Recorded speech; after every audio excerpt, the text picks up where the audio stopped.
known our mistakes, but we are very grateful and thankful, Lord God, because you are a God who always looks for the one that is missing amidst the 99.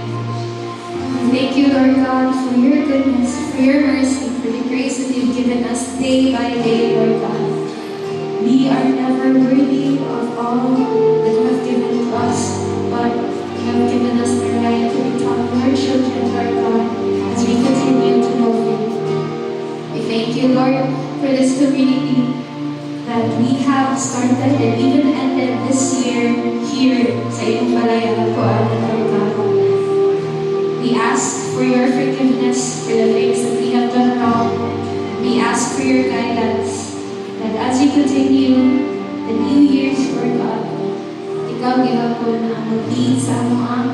You will guide our feet to be closer with you, Lord God, for the advancement of your kingdom. Use us, Lord God, to be the people that you want us to be. The one that is called to serve you, Lord God. Purify our hearts. Cleanse every part that needs to be cleansed in us, Lord God. And ako, Lord, na ikaw, padayon na